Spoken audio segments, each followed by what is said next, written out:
Hello and welcome to episode 4 of the Digital Mile podcast. We are here today to talk about how to optimize for AI search results. So that's going to encapsulate LLMs and Google's AI mode. I'm Jim Keeble, a SEO account manager here at Extra Mile. And I'm Tristan Veazey, digital marketing account manager. So the way that we're using kind of search engines and AI platforms now is shifting, I would say, isn't it? Are you noticing any changes in how you're searching and how your clients, potential customers are searching? Yeah, I feel like, as ironic as it is now in the sort of AI search era that we're in, the results are becoming more humanised because the queries themselves are becoming much more specific to every user. So as opposed to traditional SEO, you've got 1 to 2 seed keywords. People are using much longer 7, 8, 9 keywords to make sure that the results are specific to them and exactly their needs. Yeah, that makes sense. So I guess when we're thinking AI search as well, is there a particular platform that you think works well or better than others? So I think the most immediate thing that springs to mind is probably the AI overviews in Google. So I think, unfortunately for us as SEOs, that means we've seen our web clicks get decimated, basically. Yeah. But now it's about being the industry term source of truth. It's about making sure that your brand is what the AI is citing in its responses to user queries. I like that. And I think it's worth mentioning as well, the AI overviews are triggered on traditional searches. So the crossover between kind of SEO and AI search optimization is massive. If you've got good SEO principles, you're going to have really solid foundation for AI search principles as well, right? Yeah, well, traditionally, like AI, not just the AI overviews, but LLMs in general will be scanning the first sort of 10 results in Google for its answers anyway. So yeah, good SEO is good AI search. Yeah, perfect. So. And when these AI overviews get triggered, it's typically kind of over 6 to 7 words, right? So within the search query, that is. So anything less than kind of 5 words in a search, you might get a featured snippet. You'll probably get people also ask featured snippets, but you won't get a full AI overview. Is that fair? Yeah, so featured snippet typically anywhere from like 4 to 6 keywords. 7 plus, I think it's up to 57% more likely to trigger an AI overview. Nice. Which is, yeah. Yeah, especially if search is going more conversational, you're asking questions into the into Google itself. Yeah, we cannot neglect this kind of AI search optimization strategy. No, not at all. So, for example, traditionally a user would search something for best CRM, and then Google would give the user an endless list of blue links to search through, and they would click on 5, 10 links until they find the one that actually is specific to them and their needs. Yeah. Whereas now the user will directly give that search. Like in Google, it'll be best CRM for a medium-sized business of X amount of people in this industry. So it's much more specific. So this is where, as SEOs, you need to make sure that your pages are capturing the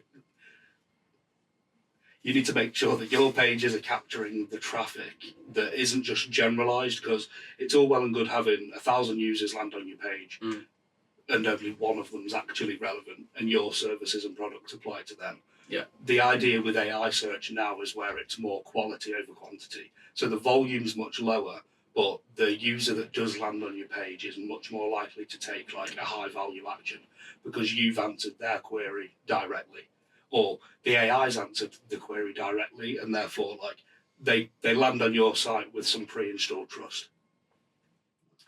So, Jim, when it comes to AI search, not just in Google, when we're talking users using things like ChatGPT, Gemini, Perplexity for their searches, where is the AI getting its data from? Like the responses that it's giving to the user, where's the AI getting their results? So, for the main part, it's coming straight from a website, essentially. It's important that these websites that you manage have schema markup on, because then it talks directly to the scraping bot, so ChatGPT bot or Google bot. It's talking directly to them. So if you've got a page that's an informational blog, for example, and you've got FAQs, it's important to have FAQ schema on these pages to talk directly, to those bots, like I say.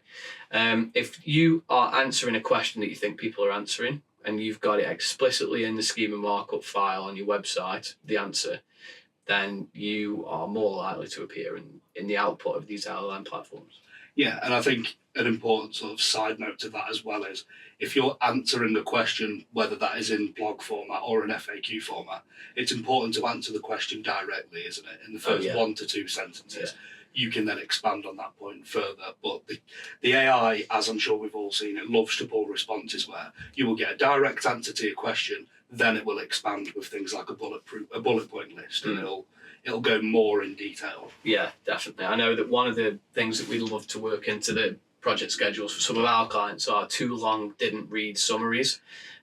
So that's just having a little bit of an explainer and summary at the top of the blog post that contextualizes the topic quite easily in just in a couple of sentences. Yeah, it's essentially almost like a meta description, but for the AI bot. Yeah. It's describing what the page is about, what the topic is, and what's going to be explored.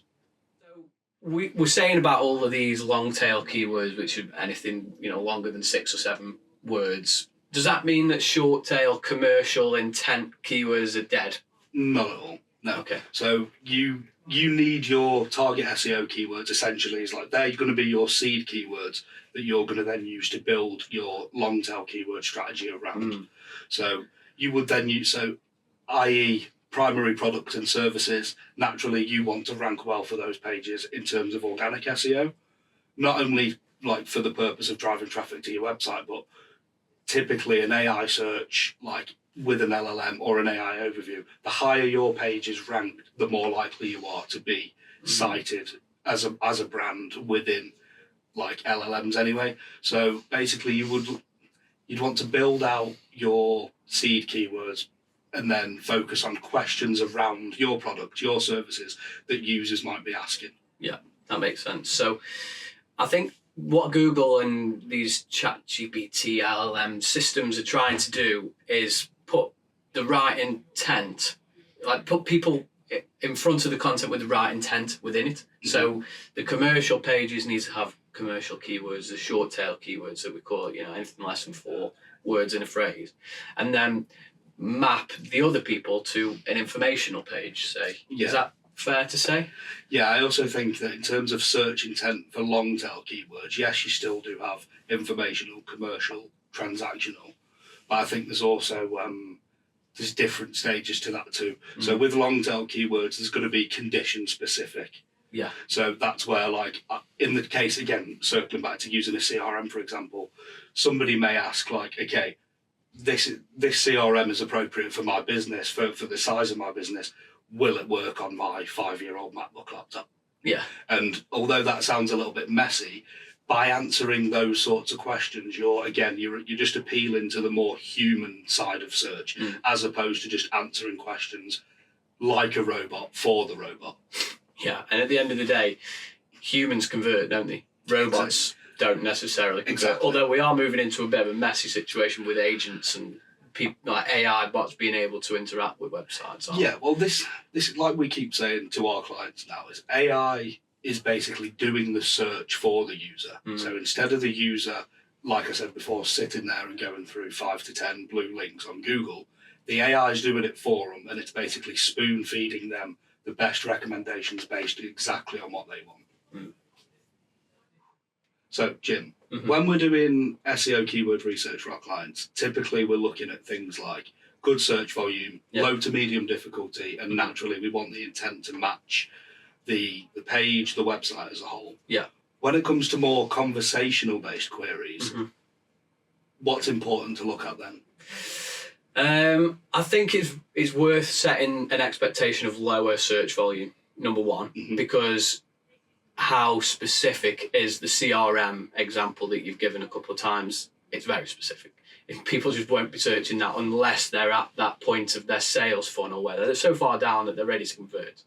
So the search volume for long tail keywords is turning into a bit of a vanity metric. It's not worth reporting on, essentially. It's worth reporting on clicks, click-through rate to a certain extent, but it's hard to quantify. So yeah, moving away from vanity metrics and making sure that you're just capturing any kind of lower, further down the funnel searches. That's the most important thing. Okay, and with things like some of the tools that we use now, we can actually see where users have landed on our clients' websites using specific prompts in AI. Yeah. So yeah, not worth reporting on in terms of volume, but definitely worth reporting on in terms of the quality of the users and how engaged they are when they land on the site from a specific prompt. Yeah, definitely. I think if we can measure kind of engagement rate from those AI sessions, I think that's more valuable than any kind of volume. Well, I think we've noticed that almost immediately, haven't we? That so in comparison to traditional SEO,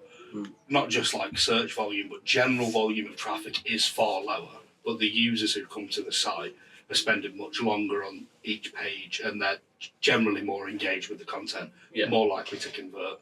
Exactly. And it's worth mentioning as well that you say convert, but splitting the conversion type into micro conversions and macro conversions, small scale ones and large scale ones, and that's very valuable practice on most websites. So having downloadable content that's micro conversion, and then having a long form when you further down the sales funnel, that they're both valuable.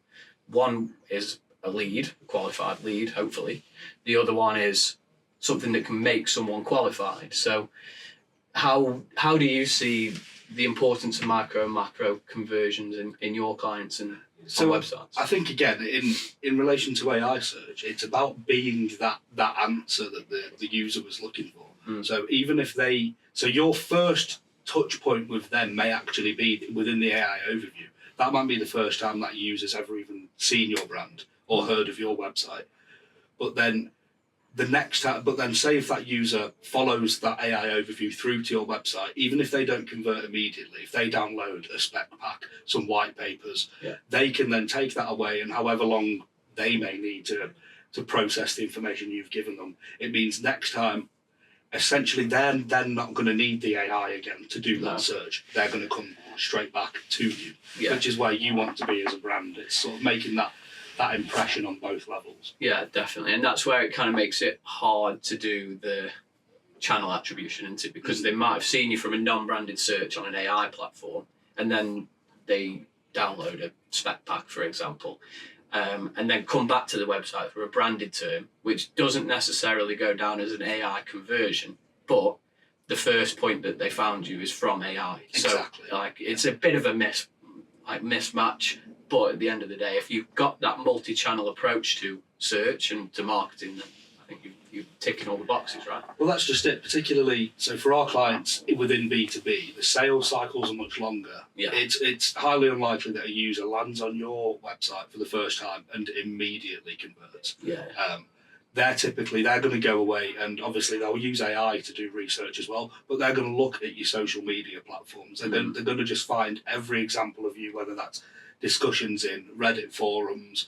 They basically just want to find out as much about your brand as possible before then taking a meaningful action, because realistically these sales cycles can go on for months, in some cases up to a year. Yeah, I mean, it's not just the sales cycle that's inflated in B2B either, it's the cost of orders. Like, some of the orders can be millions of pounds. You can't just make a decision on one instance of seeing someone. You need to have that authority, and you need to have that trust throughout the different platforms, and that will bring us on to Google's EEAT guidelines, where authority and trust are paramount.